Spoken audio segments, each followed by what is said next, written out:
La emisora que te mueve al ritmo de la actualidad. Are you ready? Radio Andújar, 92.9 FM.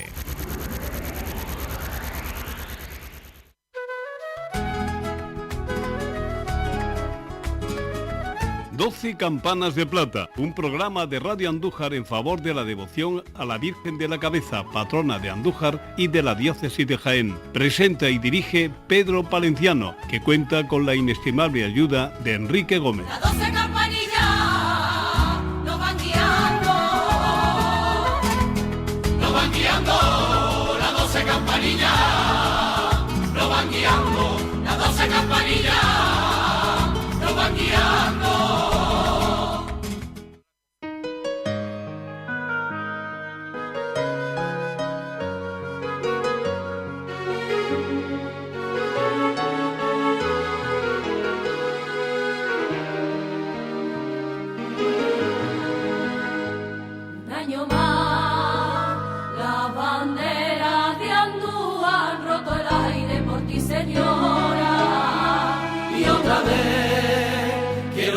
Algo a este corazón que de emoción se ahoga. Cuántos siglos de hermandad de ese tiempo por ti, Andújar cae a tu planta, dejando madre su alma, pa' soñar en tu camarín. Andújar en hermandad te deja su vida, su fe, su esperanza y su paz. En esta noche soñada se refleja en la mirada el llanto que hace que brote por el amor que nos manda. Una plegaria hacia ti, Andújar, por el camino ha derramado al sentir ese bautizo en el río. Romeros que al despuntar hablan despacio hacia el cielo, pidiendo que su hermandad llegue a acostarse en tu cerro. Carretas, caballos, gente cansadito de caminar, sudor bendito en la frente hasta su promesa dejar. Ay, madre de la cabeza, ay, madre de la cabeza, Virgencita celestial. Andújar se hizo nación hace más de 7 siglos y ahora se vuelve pasión, y ahora se vuelve pasión para gritar soy tu hijo, madre de mi corazón. Muy buenas tardes, vamos a comenzar un programa más de 12 Campanas de Plata, el programa sobre la Virgen de la Cabeza en Radio Andújar, y como siempre hacemos al principio del programa, os resumimos los contenidos que tenemos para hoy en el sumario.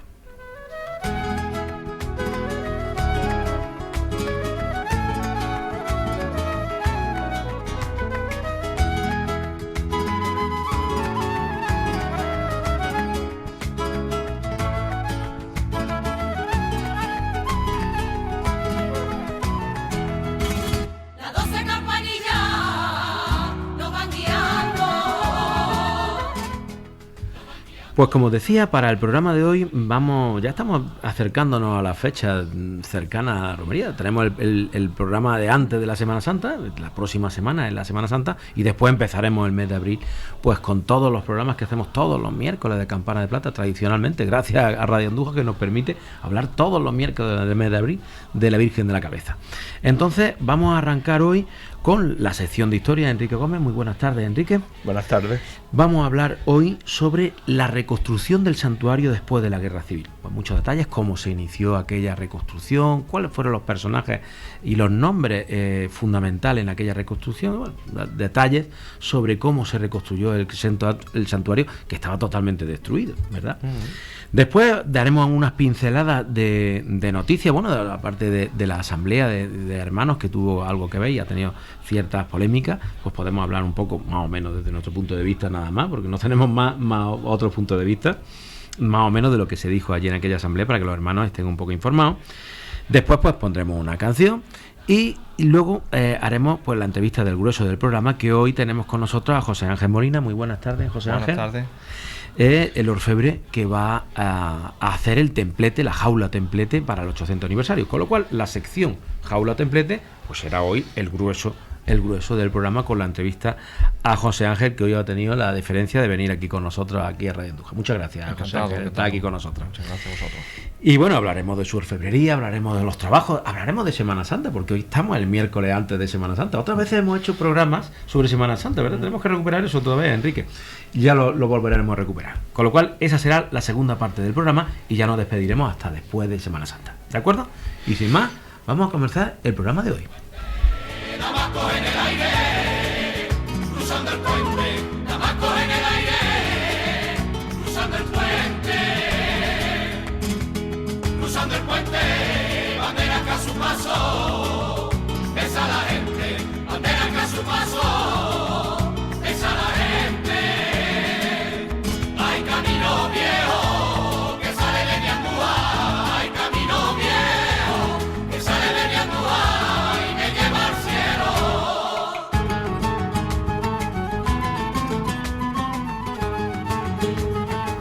Sevillana. Está bonita.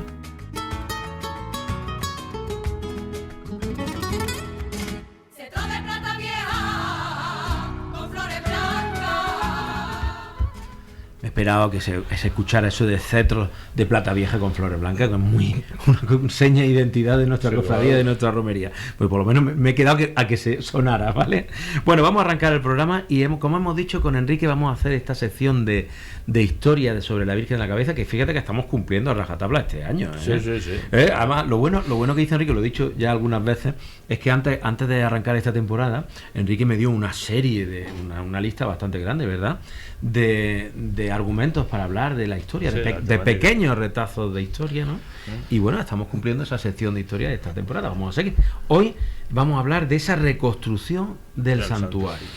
Sí. Tenemos que decir que el santuario, es que mucha gente que nos escucha y a lo mejor muchas veces siempre creemos cosas que están súper sabidas. El santuario en la Guerra Civil se destruye prácticamente totalmente, ¿verdad? Sí. Hay que situarlo en la historia. En el periodo desde agosto del 36 hasta el 1 de mayo del 37, pues estuvieron allí, se desplazaron sobre todo Guardia Civil de Jaén, se vinieron de la capital pues para alejarse un poco del foco del problema del inicio de la Guerra Civil.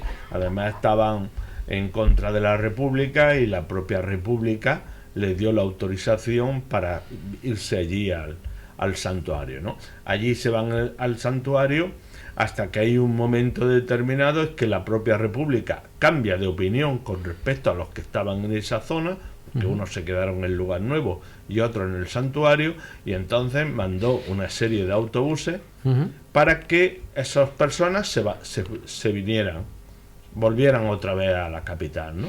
Sin embargo, Cortés, junto con algunos otros guardias, detuvieron a Nofuentes, que era el comandante, el que mandaba allí, realmente el comandante allí, e impidieron que una parte de esas personas que habían llegado allí, pues se fueran del santuario. Incluso creo recordar, tú no me hagas mucho caso porque yo cojo retazo, yo soy el peor historiador del mundo, José Ángel, ¿sabes? Y menos más que tengo aquí Enrique que pone los puntos sobre la I, pero yo escucho campana y la suelto aquí en plan divulgativo, ¿no? Yo creo recordar que incluso empezaron a subirse a los autobuses y dijeron que no, que os bajéis, que fuera, o sea, fue una cosa como en ese mismo momento, ¿no? Podríamos haber salvado todo en aquel momento. Sí, claro, se pudo salvarse, aquellos que no tenía sentido desde el principio, pero bueno, porque también valoraron irse a por cuna esos guardias, ¿no? Y decidieron venirse aquí a la guerra, a la sierra, porque también ellos pensaban pasarse al bando nacional a través de Cardeña, Montoro, lo que linda con la sierra, ¿no? Entonces ellos pensaron, y claro, bueno, después aquello salió mal cuando la República, como he dicho antes, cambia de opinión y dice, bueno, en ese momento es Cortés el que manda allí y empieza el asedio. Vale, hasta ahí la parte histórica, acaba el 1 de mayo del del 37, cuando las tropas republicanas pues toman el santuario y ya está, ya cada uno... Bueno, se pero va. ahí es donde se produce la destrucción Claro, en ese periodo de nuestro santuario y de gran parte de nuestra historia. Claro, de 1937, perdón, desde septiembre del 36, que es cuando empieza el problema. Al 1 de mayo, en ese periodo, el santuario se destruye y tenemos que reconstruirlo. Entonces, desde el primer momento, pues ya en el 30... Bueno, pero no fue inmediato, ¿no? No fue una Bueno, cosa sí inmediata, empezaron con los... el interés había desde el primer momento. Ya en el 39 empezaron a pensar en esa... Sí. Y después ya en el 40 entraron de lleno. Incluso empezó todo con una suscripción popular de aporte de dinero, y también después de joyas, de oro, de plata, de toda esa historia, para construir.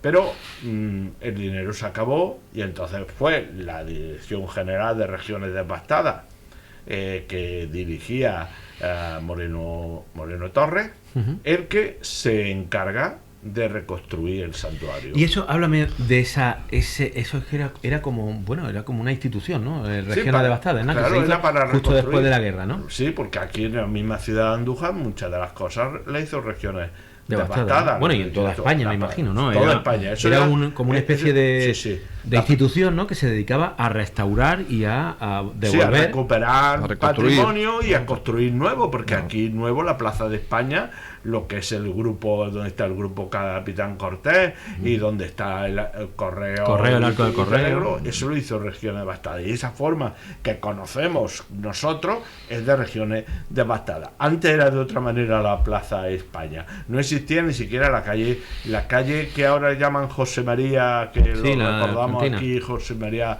González, que antes se llamó, la primera fue Argentina, porque la hicieron en homenaje a la Argentina que nos habían ayudado, a calle Argentina y muchos pueblos. Entonces, esa es de nueva apertura, eso no existía. Bien, pues ahí construyen el grupo escolar, las viviendas y el grupo escolar, y hace correos. ¿El arco de correo? Y telégrafos, ¿no? Entonces, eso fue bueno. Y en otras cosas más se actúa en Regiones Devastadas. Pero vamos a centrarnos en lo del santuario, ¿no? Entonces, la idea en principio fue un concurso a nivel nacional a los arquitectos, a que los arquitectos participaran diciendo, aportando ideas para un nuevo santuario, ¿no? Un nuevo santuario. O sea que la primera idea no fue reconstruir exactamente el santuario como lo tenemos ahora, ¿no? Gracias a Dios. Sí. Sino que era aportar ideas. Incluso se publicó una conferencia de aquella de la Virgen de la Cabeza. Sí. No me acuerdo de quién. Casuso, que ha estudiado este tema. Publicó unos proyectos que algunos eran faraónicos, tipo franquistas, aquello de la época, claro. Porque piensa que toda la arquitectura que se hacía en aquella época tenía presente, grandilocuente. Claro, me acuerdo que uno de los proyectos, te digo, seguro que en los que nos escuchan les resulta curioso, era con un claustro delante de la fachada del santuario había como un claustro y todo lo que son las calzadas últimas era como una escalinata. Era una escalinata hacia abajo que yo tipo decía, el Valle de los Caídos, una cosa monumental. Claro, monumental así. Pero ¿por dónde iba a pasar la Virgen por allí? Era imposible, porque no había por aquellos arcos y todo esto no podría. No lo habían pensado mucho, ¿no? Sí. Bueno, la el cuestión, caso es que el concurso no se tuvo en cuenta, probablemente, o no, lo que querían hacer era inverosímil o era una cosa muy difícil, lo que sea. La cuestión es que ahora viene el arquitecto granadino Prieto Moreno, que es el que se va a encargar de dar la forma al santuario. Entonces van a mantener mucho más la estructura primitiva del santuario, diseñada en principio por Vandelvira, y van a mantener la nave central con la bóveda de cañón apoyado en las capillas laterales, aunque las capillas variaron. Antes había más capillas que las que hay ahora. Es curioso este nombre que menciona de Prieto Moreno, yo creo que es lo más importante en este tema. Sí. Porque gracias a él, que era arqueólogo, y un historiador, arqueólogo, y entonces gracias a él tenemos el santuario reconstruyendo la traza de Vandelvira. Sí. Él había restaurado el Alcázar de Toledo también, y estaba reconstruyendo el Alcázar de Toledo, y tenía esa mentalidad de arqueólogo, o sea, de respetar lo más posible el pasado, sabiendo que la traza de Vandelvira fue muy riguroso en mantener el santuario, y se lo debemos a él. A él le debemos esa mentalidad de tener. Ahora podemos ver el santuario y podemos ver las trazas de Vandelvira. Porque podría haber interpretado aquello y podría haber hecho otra cosa. Claro. Pero gracias a esta persona, pues tenemos ahora mismo el santuario como era. Y como tenemos fotos, pues sabemos cómo era el santuario antes de la Guerra Civil, y que es muy similar al que después hicieron. Y dices, ¿no? que había más capillas, había más arcos en los laterales, ¿no? Sí, había más arcos.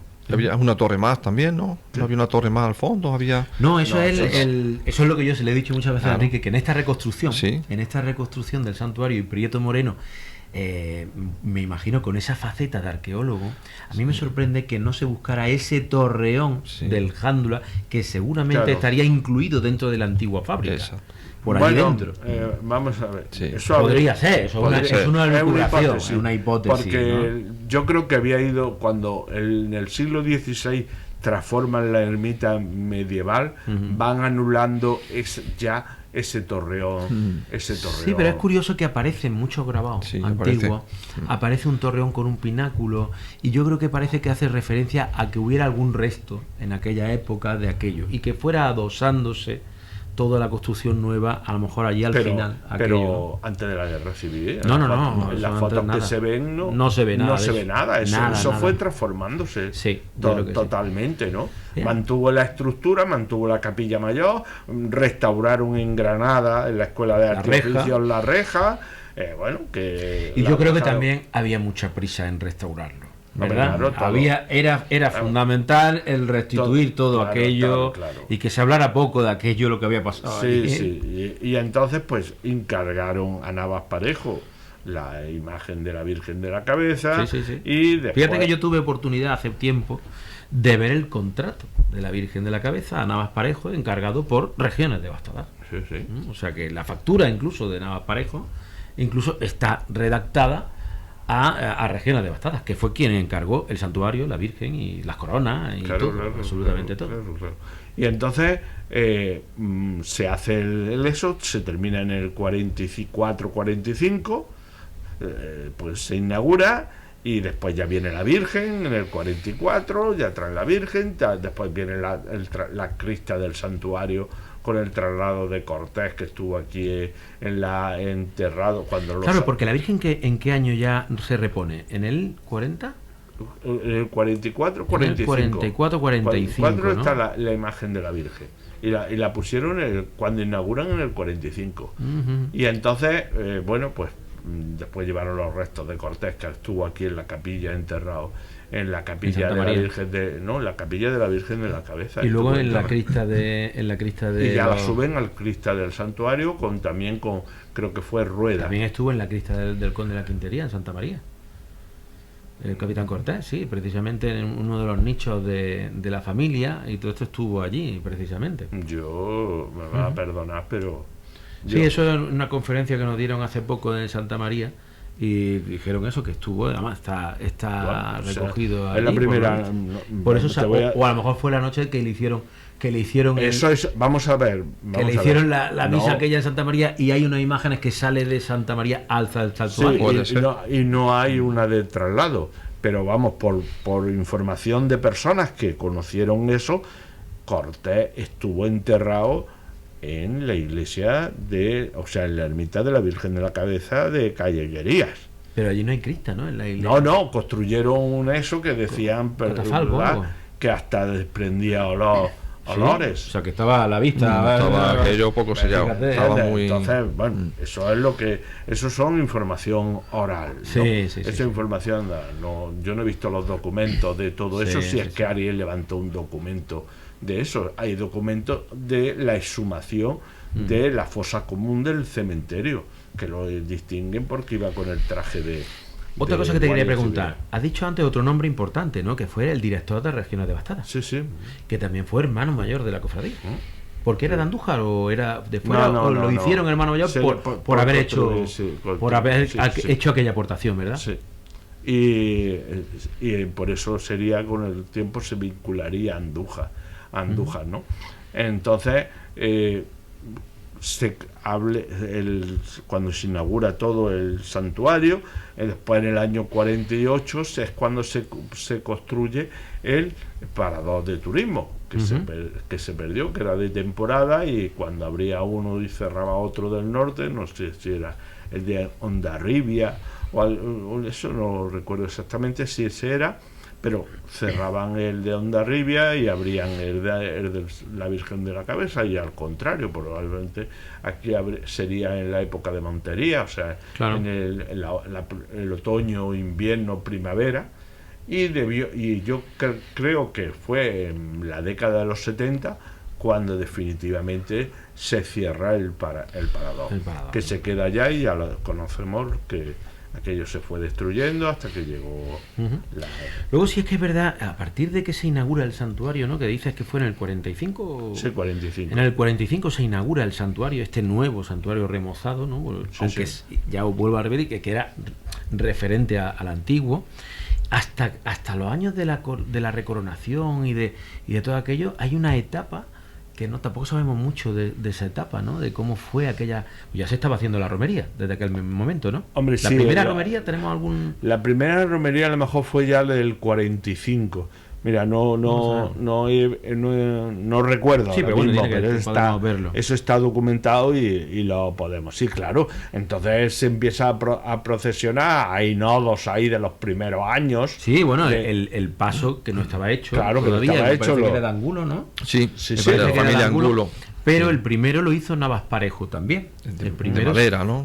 Que eran 4 varaleros, un palio, un palio, con un balcón, ¿no? Con un balcón, claro, una cosa muy improvisada. Hemos visto imágenes antiguas, una cosa muy improvisada, sin mucho varón. Sí. Bueno, no estaba tan improvisado, porque incluso tenía una peana de carrete dentro, donde se ponía la Virgen. Sí, vale, sí, pero me refiero y una balaustrada que para ellos sería torneado de la época, torneado de la época, que también donde me acuerdo que los dos curas iban dentro de esa barandilla, ahí va, hay vídeos de nodos y de todo eso de aquella época, hasta que se hace la que costea Concha Mármol, ¿no? Que eso tenemos documentación de esa hechura, eso también está documentado, ¿no? ¿Eso en qué época sería eso ya? Debe ser las décadas de los 50. O sea que se tiraría una década a lo mejor con ese palio. Sí. Un palio de madera, luego pasan a madera y luego el febrería arriba en el templete, ¿no era eso? Sí, no. Y luego ya pasó el templete ya a la plataforma, a la base. Las andas de abajo, eran de madera fueron las primitivas de Navas Parejo. Exacto. Esas son las primitivas de Navas Parejo del palio. Ese color verdoso se lo hemos visto. Le quitaron luego, exactamente, que era el color verdoso. Sí. Y luego tenía esa balaustrada, y se le quita la balaustrada y el palio y se monta encima el templete de orfebrería de Angulo, que es el que actualmente protege. Exactamente, el que tiene actual. El mismo, que le hace falta una restauración urgente, ¿verdad? Sí, has tenido oportunidad como orfebre, José Ángel, de verlo. Hemos tenido ocasión de visitarlo y es verdad que ya sufre cierto deterioro y necesita algo de años, está muy bien construido, es muy pesado, sí es verdad que ahora la orfebrería está muy avanzada y es verdad que sí, a la vez que se pueda proceder a esa restauración, también a una reconstrucción del interior para aligerarlo. Eso sí sería una cosa, claro, sería interesante. Y una cosa interesante es que los terrenos del santuario que habían sido de la rusa, la que se conocía popularmente, pasó a una sociedad que era Monturque, que es el que vende a 100.000 pesetas de aquella época cada una de las fanegas. De todo lo que es el cerro. Todo, que después, cuando pasan los años, en la década de los 90, es cuando ya ceden parte al ayuntamiento y parte se queda el Estado y la Guardia Civil, la Guardia Civil. Y todos estos pleitos... Porque es verdad que hay un detalle. Todo esto lo reconstruye Regiones Devastadas, como hacía en toda España, para devolverlo luego a sus legítimos dueños. Pero ahí se pasa, ahí es donde fue el cambio, que se devuelve a esa sociedad que venía ya de antes, ¿no? Y a la Guardia Civil todo, ¿no? Bueno, ahí es donde entra la Guardia Civil. Cuando venden el terreno Monturque y pasa al Estado. ¿Pasa al Estado? ¿Lo compra el Estado o sí, lo compra el Estado. Y entonces eso pasa un momento a Guardia Civil, eso estuvo también en el Ministerio de la Vivienda. ¿Y qué pasó? Que es que nadie reclamó esa propiedad, ni cofradía. Sí, porque no veía ninguna necesidad. Claro, ninguna iglesia. Ni iglesia. Y entonces queda todo... Una isla que estaba dentro de todo ese terreno. Claro.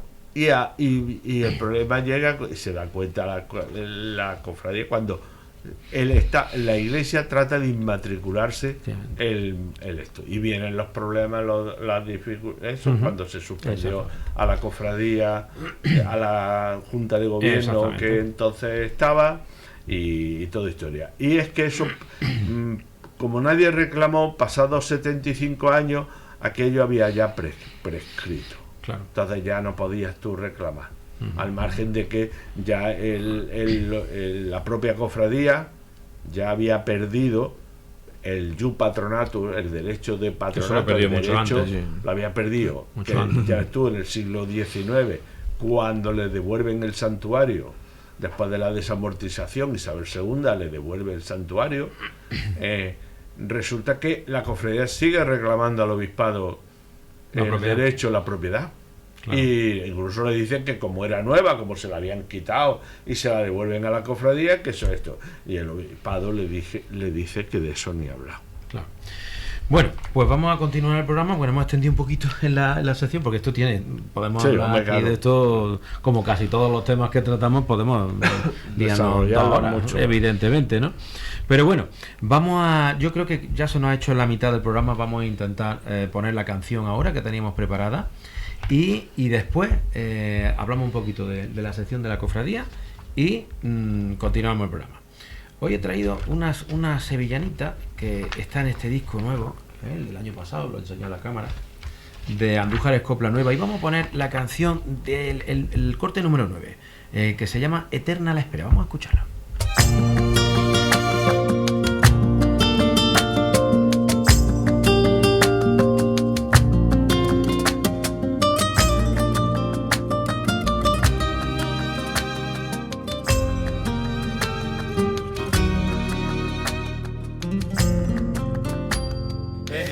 El paso del tiempo, eterna la espera. Es eterno el paso del tiempo, eterna la espera. Eterno es el sufrimiento, soñando con camino y veredas, con cohetes que cruzan los cielos. Es más bella que la amapola, guapa como ella sola, y en la calle donde vivía su gente le cantaba sevillana, minutería y alegría. Y a la luz que alumbra Andalucía sale la señora cuando raya el día. Viva Andújar y su bien morena cuando va de romería.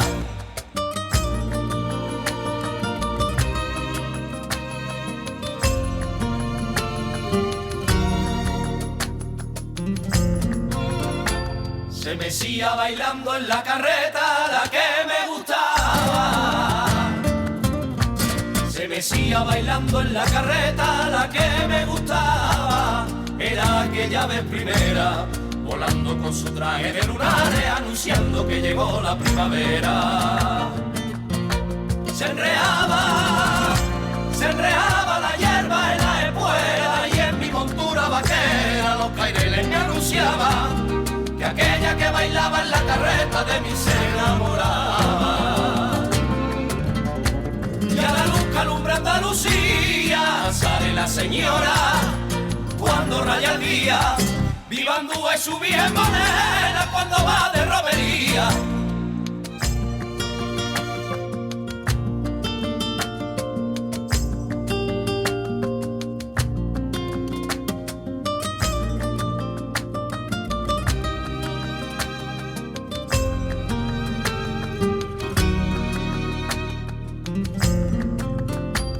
Resonaba entre los pinares aquella guitarra.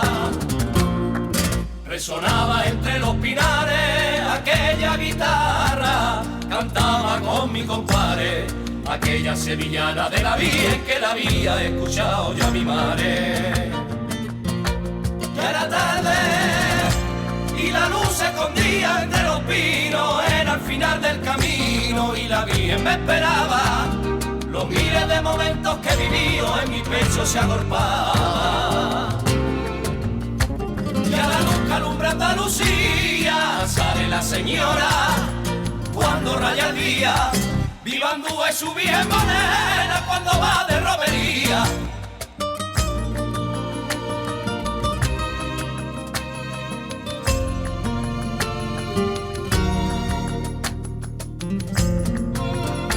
Se abrió paso el sol entre las nubes aquella mañana. Se abrió paso el sol entre las nubes aquella mañana. Y el tiempo que yo la tuve encima de mi hombro como andero me quedaba embriagado de su perfume.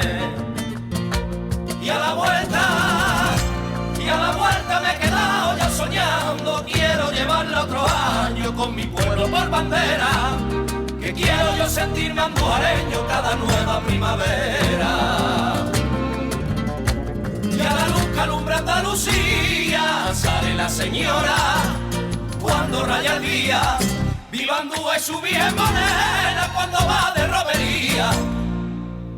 Bueno, aquí hemos traído a las Plaza Vieja hablando de romería. Es verdad que es curioso que estamos en plena Cuaresma, ¿no? Estamos, que la semana que viene es Semana Santa y aquí estamos diciendo viva la Virgen de la Cabeza, su Virgen Morena, cuando va de romería, ¿no? Bueno, nosotros nos dedicamos a eso, a hablar de la Virgen de la Cabeza en cualquier momento, ¿no? Entonces nosotros el programa, aunque luego ahora hablaremos un poco de Semana Santa, ¿verdad? Con José Ángel, que tenemos aquí, sí. Y hoy como la mitad del programa hemos hecho ya la sección de historia con Enrique Gómez, hablando de la reconstrucción del santuario, y ahora después hablaremos con José Ángel Molina, de Orfebrería Capilla, que va a ser el encargado de hacer el templete, la jaula templete, y hablaremos con él, y también hablaremos un poco de Semana Santa. ¿Vale? De acuerdo. Muy bien. Bueno, antes de empezar con la entrevista a José Ángel, sí queríamos decir que, bueno, el anterior programa de Campanas de Plata, al siguiente día fue la Asamblea de Hermanos, y bueno, con bastante afluencia de público, o sea, muchos hermanos que asistieron a aquella asamblea, y se han salido algunos comentarios y todo esto sobre el viernes de romería, que bueno, nosotros no vamos a entrar ahora porque ya tendremos tiempo de hablar de esas cosas, pero es verdad que en aquella asamblea, por unanimidad, creo que fueron 2 votos en contra, todos los hermanos decidieron que se estudiara, cuidado, que no se confunda la gente, no se aprobó nada de viernes de romería ni nada, no. Lo único que se aprobó es que la cofradía estudiara la posibilidad de ver, analizar y empezar a hablar con los medios de estamento, a ver la posibilidad que habría en un futuro de irse la cofradía el viernes por la mañana. Y explica por qué motivo la cofradía quiere irse el viernes. Bueno, yo creo que eso nosotros no deberíamos de entrar en eso, pero sí es verdad que la cofradía... Pero, aunque no entremos, no vamos a analizar, pero para que todo el mundo sepa, porque con los comentarios que he leído, es porque ellos quieren estar el sábado desde por la mañana en el santuario para recibir como matriz a todas las filiales. Ese es el motivo. Yo creo que no lo es, no ese es el auténtico motivo, pero bueno, es el que se ha dicho. El que se ha dicho. No podemos elucubrar si eso o son otras cosas. Claro. Porque claro, en esa elucubración ya podemos meter otros muchos motivos también que puede haber, ¿no? Pero lo que hay que aclarar es que las cofradías, si el viernes se va al santuario la cofradía matriz, obviamente no hay ninguna cofradía filiales que entrarían por la tarde en la ciudad de Andújar. Que podrían hacerlo por la mañana. Claro. Acompañando a la cofradía, como es la auténtica tradición del siglo. Ir al santuario con las cofradías filiales de la cofradía de Andújar. Pero irse el sábado, obviamente, no el viernes. El viernes, cuando venían, todos dormían en Andújar, y por la mañana, después de escuchar misa, pues al toque de campana del ayuntamiento del reloj, pues todas salían juntas dirección al santuario. Porque no había ninguna presentación en el santuario. Claro, es que la romería ha evolucionado mucho en esos 2 días y ya no cuadra los actos de la romería que se producen en 2 días, pues casi que no caben en esos 2 días, porque claro, hay muchas cofradías filiales más, hay muchísimos más actos. Antes no había nada. Antes allí se iba y te iba allí. Sí, y estaba, no sí, había sí, ni allí. presentaciones ni tampoco- nada de nada. Y el viernes solo era la recesión, no había ninguna Nada, mano, absolutamente ni nada. El viernes no había nada. Nada. Eso es fiesta Entonces, del viernes y todo esto es una cosa moderna. Todo, O sea, claro, es que vamos a ver, siempre lo hemos dicho aquí tú y yo, que a Las partir de tradiciones la posguerra, cambia todo. la posguerra cambia todo. Entonces cambiaron una romería en muchos rituales y en muchas formas, la cambiaron en la posguerra.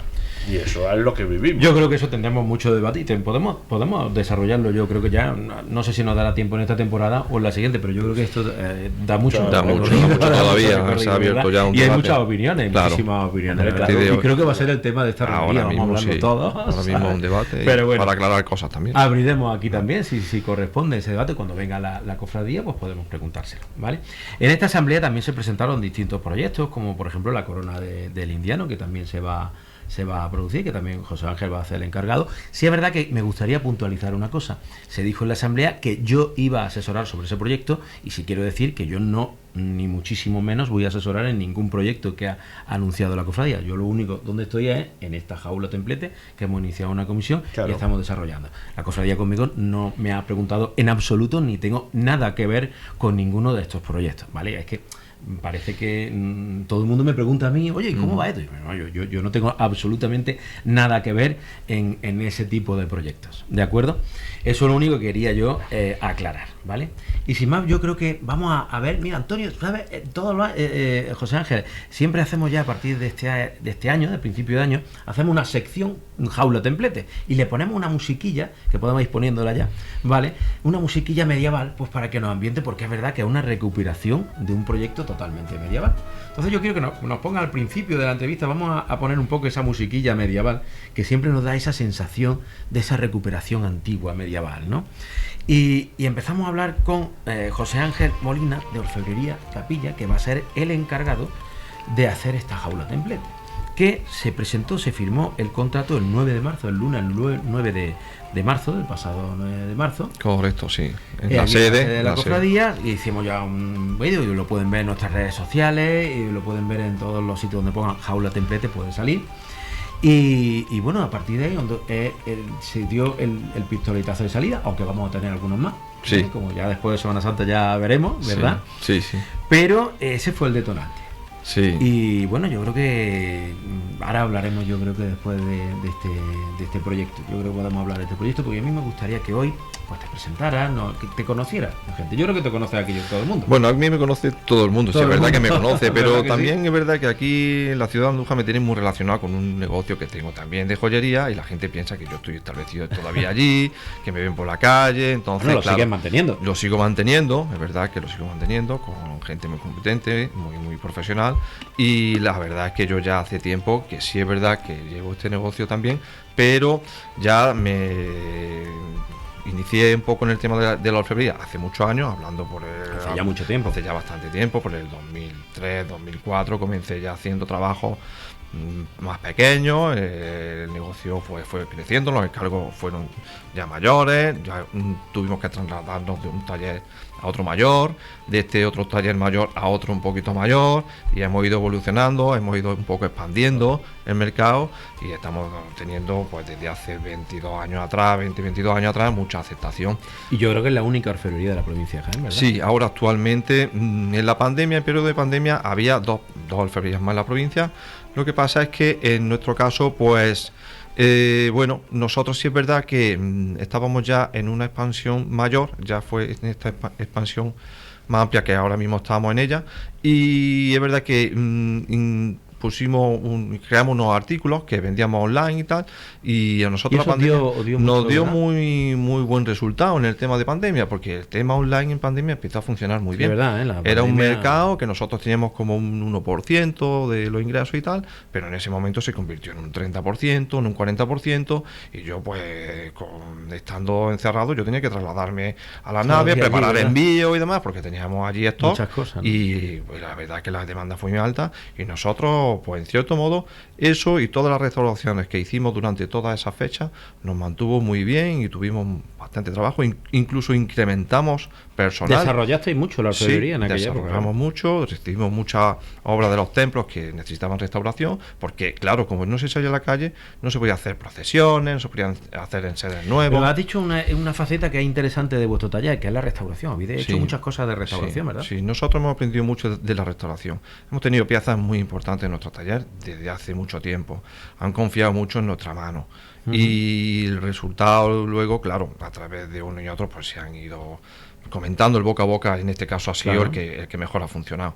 Y es verdad que si tenemos nuestra química, tenemos baños de primera calidad, todo de primera calidad. Curiosa de esta orfebrería, el tener en los baños propios es una cosa. Exactamente, una no cosa lo tiene muy toda exclusiva. la orfebrería. No, en mi caso a mí me llama mucho la atención esto porque yo quería saber de esto. Yo comencé a trabajar, pero yo no tenía mi química y tenía que trasladarme o enviar las cosas fuera. Él se refiere en la química a los baños. Bueno, aquí tenemos un detalle. Esto es el baño de plata, el baño de oro, todos esos baños que se le dan a las piezas, esa es la química. Recubrimiento galvánico en oro y en plata, que nosotros pues recubrimos metales no férricos, en este caso pues metales ornamentales, metales que repujamos, trabajos que hacemos allí, y claro, nosotros pues aquí ya adquirimos una gran ventaja porque terminábamos las piezas instantáneamente procedíamos al acabado.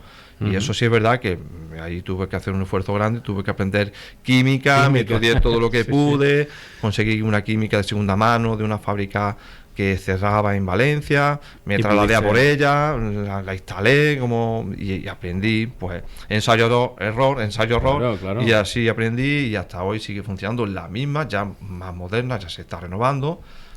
Solicitamos subvenciones, renovamos cubas, renovamos rectificadores y vamos avanzando también y modernizando las instalaciones. Y trabajos importantes. Cuéntanos lo que tú, dentro de tu orfebrería en estos años, que ya llevamos bastantes años, pues no sé, seguramente puedes hacer alguna referencia a mucha gente que nos esté escuchando. Bueno, nosotros muchas cosas sobre la Virgen de la Cabeza he hecho. Sí, yo siempre lo digo, la Virgen de la Cabeza siempre ha estado en el taller, de una manera o de otra.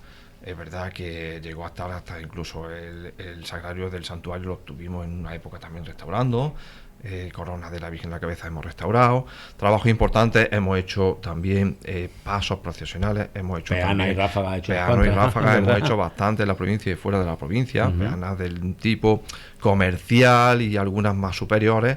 La verdad es que también pues hay que mirar un poco el dinero de la hermandad, porque sí es verdad que se puede hacer algo muy muy excelente, pero también hay gente que no llega.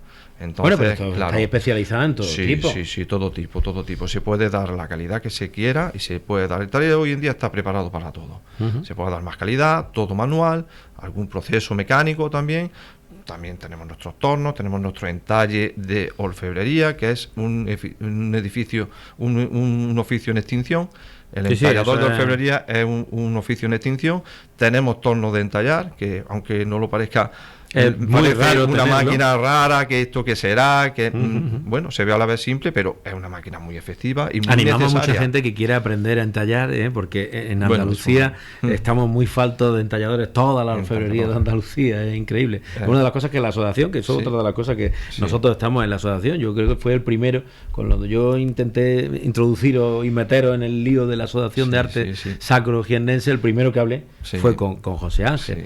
Y es verdad que él está, estamos entre los 2, 3, 4 personas, somos los de la directiva de esta asociación de arte sacro jiennense, y creo que hemos conseguido bastantes cosas y lo que nos queda por conseguir, sobre todo de visibilidad. Gracias a ti, Pedro, también por ese impulso que nosotros tuvimos contigo. La verdad es que con la idea que nos aportaste nos vimos muy ilusionados y vimos también salir un poco fuera y dar valor a lo que estábamos haciendo, porque como no había gente, no había descendientes, sí, por desbordar a alguien, sí, tal, por orfebre. Pero orfebre, ¿cómo es un orfebre? Un orfebre de una habitación que repuja y se queda allí, sale con su pieza a la calle, ahora tiene que buscar dónde va con ella a engastar la pedrería, tiene que buscar un engastador, tiene que buscar un dorador, tiene que buscar un pulidor, porque también tenemos el oficio de pulido en el taller. Un pulidor de orfebrería está muy escaso. Pues hemos tenido que formar a gente y tener allí esa posibilidad y acabar. Lo de la formación es una cosa interesante que podemos decir hoy en Campana de Plata, porque es que esta semana se han arrancado, no sé si vosotros habéis, no sé cuándo arrancáis vosotros en Nosotros justo después de Semana Santa, después de Semana Santa, miércoles vamos ya. Hemos intentado desde la asociación y con las demás asociaciones de arte sacro de Andalucía, fuimos solicitando a la Junta de Andalucía a ver si podíamos hacer unos cursos de formación profesional. Y ya se han concedido y curiosamente hemos conseguido 2 cursos de formación profesional en la provincia de Jaén. Uno de orfebrería que va a dar José Ángel en el Instituto del Valle de Jaén. Sí. Y yo por mi parte del bordado voy a hacer otro curso de bordado en el IES Sierra Morena que comienza de ya, aquí de ¿no? Andújar, Comienza que ya ya. comenzó ayer. Ayer comenzó este curso de bordado en oro.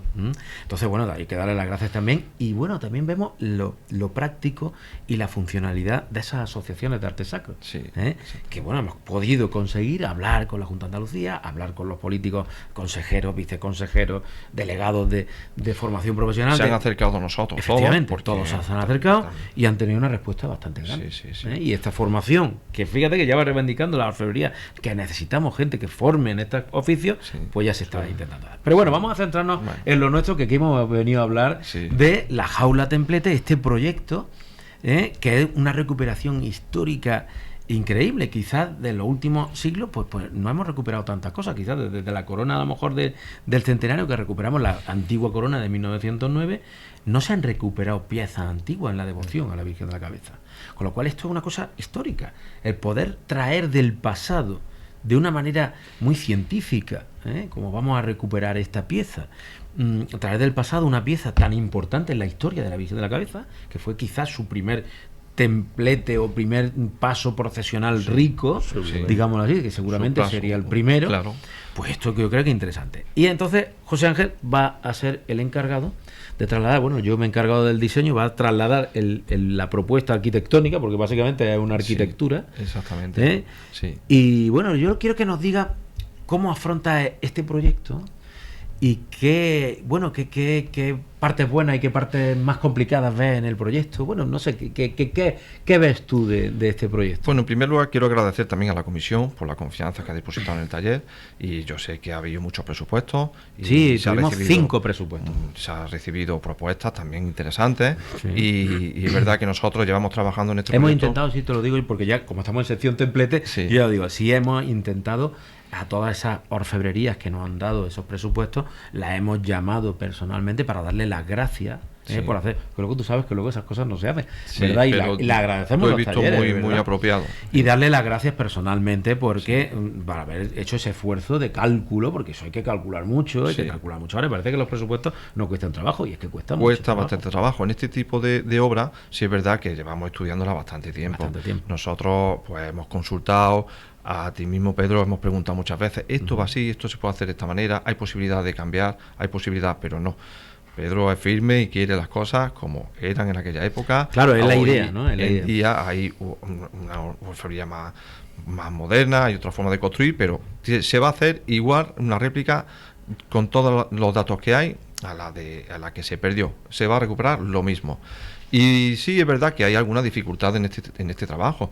Por ejemplo, pues esas 2 columnas que se tienen que abrir para que la imagen... En estructura, ¿verdad? En una estructura complicada. Claro, ahí ya va a mediar, es verdad que vamos ya con el tiempo, ya que tenemos ingeniería, porque ¿no? Vamos a empezar ya mismo, ¿verdad? Sí, justo después de Semana Santa vamos a comenzar ya. Quizás podamos ver alguna pieza antes de romería. Se puede ver ya algo se puede ver. Sería una notición. Sería una notición, ¿verdad? Se puede ver. Ver alguna pieza del templete antes de romería, ¿verdad? La verdad es que es una pieza que también está sometida a mucho estudio, porque siempre sale información nueva. Fíjate. Y hace poco también había una nueva modificación. Entonces nosotros es verdad que teníamos impreso todo el templete a tamaño real, el plano que Pedro nos facilitó, y nosotros en la impresión a tamaño real hemos calculado todo todo, hemos visto todas las partes que tiene, todas las partes están valoradas, por si alguien quiere hacer una donación de un nudete. Sí, eso ya lo vamos diciendo, que está abierto a poner los nombres. Yo siempre digo aquí en la sección templete que la gente no pierda la oportunidad de poner el nombre de su madre, el nombre de su hijo, de sus nietos, de que formen parte de esa historia, porque esto sí que va a ser algo que va a perdurar en muchísimos siglos. No es una cosa que dure una generación, sino que la intención de este proyecto, que arranca en el 800 aniversario y quizás sea la imagen del 800 aniversario, podamos que sea una pieza perdurable en siglos, que es la intención. Sí, pues sí, como decía, lo peor del templete, lo que más dudas nos ha surgido ha sido con esas columnas, porque el centro de gravedad, pues en vez de tenerlo en 6 columnas, lo va a tener prácticamente en 4, porque esas columnas, bueno, si es verdad, cuando esté cerrado, claro, tendrá también su soporte y es además... Que, claro, estamos hablando de cosas que a lo mejor los que nos están escuchando no lo entienden, por eso yo intento explicarlo.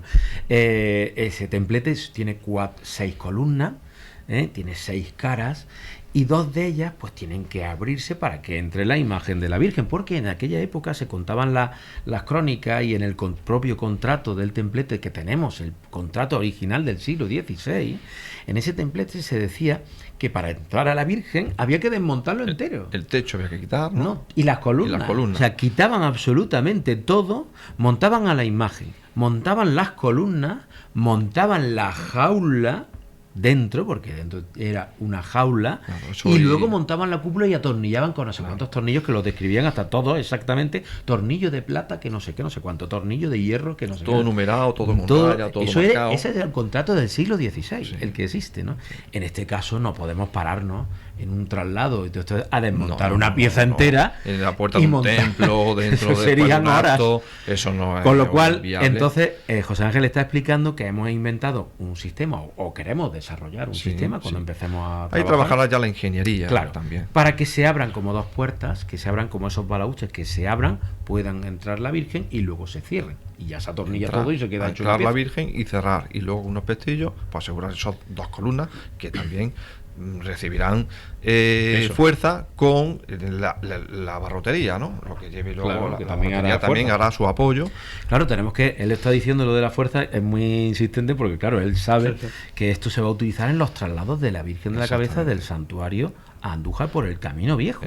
No en las bajadas, sino en todos los traslados. En las bajadas, en la subida, en el traslado a Jaén quizá, o no se sabe, ¿sabes? Pero necesitamos que sea algo fuerte, porque los zarandeos tienen que ser unas andas pequeñitas, va a ser todo como más pequeño, porque es para los traslados por el camino, esa es su función, ¿no? Sustituir la antigua jaula, ¿no? Entonces, bueno, por eso está hablando tanto José Ángel de que tiene que ser una cosa fuerte, ¿verdad? Muy fuerte, muy fuerte. Estamos valorando pues que la estructura tiene que ser de acero, que es 30 veces más resistente que el hierro, y bueno, sí es verdad que incrementará un poco el peso, pero nos dará mucha más durabilidad y dejará de tener vicios. El acero pues es más duro, y los vicios que pueda recibir luego con el paso de los años pues serán más leves. Claro. Muy bien. Y en fin, bueno, vamos a ver, también queremos hacerlo, que lo que pedimos aquí desde la radio y todo esto, siempre en la sección que pedimos, es donaciones de plata, porque queremos hacer las más piezas posibles en plata de ley. Es verdad que nos ha tocado una época bastante mala. Sí, ahora con los metales tenemos, ahora parece que va un poquillo mejor la cosa. Está bajando, parece que ya el tema guerra no es un boom, y es verdad que el metal pues se está un poco estabilizando, está cogiendo un precio seguido, alto pero continuo, que es el problema que es verdad que los que trabajamos con metales nobles sufrimos, ya sea en joyería, orfebrería. La orfebrería también toca mucho latón, toca mucho alpaca, pero que también siguen siendo metales nobles. Siguen siendo también metales nobles, metales dúctiles, metales muy prácticos para nuestro trabajo. Bueno, y entonces, a nivel, nos quedan ya, ¿cuántos minutos, Antonio? Nos quedarán sobre 2 o 3 minutos, me imagino. 3 minutos nos quedan, tenemos un poquito más. Bueno, podemos seguir hablando un poco de esto. A ver, ¿qué sensaciones, qué es lo que tú puedes decirnos sobre este encargo y sobre, cómo crees que va a ser todo esto? Bueno, a nosotros, la verdad es que con todo el tiempo, el proceso de estudio que hemos tenido, la verdad es que decíamos, pues este trabajo debería de venir al taller, porque estamos aquí todos los días, lo tenemos aquí impreso, lo vemos, nos paramos, lo volvemos a mirar, lo volvemos a medir, lo volvemos a comprobar. Y la verdad es que cuando recibimos la noticia de que el encargo iba a quedar en el taller, pues la verdad es que todos muy contentos, un proyecto muy ilusionante, muy gratificante. Queremos disfrutar de este trabajo y a la vez que disfrutemos, pues ver, pues bueno, disfrutando de un trabajo va a salir aún mejor, ¿vale? Dándole la calidad que necesita. No es un trabajo que se vaya a hacer abultado, un trabajo enmarcado, orfebrería de aquella época. Entonces, pues claro, la verdad es que estamos deseando de comenzar, eso sí es verdad, porque es siempre un trabajo nuevo, un trabajo muy importante, es un trabajo iconográfico del 8º centenario y es muy importante, pese a lo que tengamos luego también referente a la Virgen de la Cabeza este año, pero este trabajo en sí, la verdad es que estamos muy emocionados y muy ilusionados por comenzarlo y ver la evolución y avanzar con una marcha también buena y con muy buena sintonía y también coordinándolo con otros trabajos. Pues ya iremos diciendo aquí, como vamos a seguir haciendo esta sección de Jaula Templete, pues iremos dando las noticias que tenemos que ir sacando. Tenemos que ir sacando noticias cada 2x3 para ilusionar a la gente y para que la gente, porque esto dependerá de los donativos de la gente. Entonces va muy bien, la campaña va bastante bien, la gente está colaborando. Sobre todo porque la gente quiere participar, poner su nombre en sus piezas, porque luego irá todo grabado, que eso todo tendremos grabado, que grabarlo a mano, ¿verdad? Todo a mano tendremos. Habrá que grabar esos nombres a mano en cada pieza, en cada trocito. Todo se hará. Hay que recordar también que hay muchas huchas repartidas por la provincia. Efectivamente. Que también desde aquí incitamos a la gente que nos piden para poner una hucha, para recoger esas monedas, esa gente los clientes por sus negocios que nos piden las huchas, que ya tenemos más remesa de huchas disponibles, ¿vale? Y bueno, no sé, si nos quedan algunos minutos nos despedimos. Si te queda algo más que quieras decir. Pues nada, pues rápido, sí, porque nos vamos. Pues estamos ahora con mezcla, Semana Santa, romería y demás. Eso de la Semana Santa. Tema, ¿Tenemos pues, algo para este año de Semana Santa? En Semana Santa, bueno, sí, ayer entregamos unos ciriales también, un cuerpo de ciriales para el abuelo, cofradía del abuelo de Jaén. Muy bien. También un cuerpo de ciriales también muy bonito, todo elaborado a mano, artesano totalmente.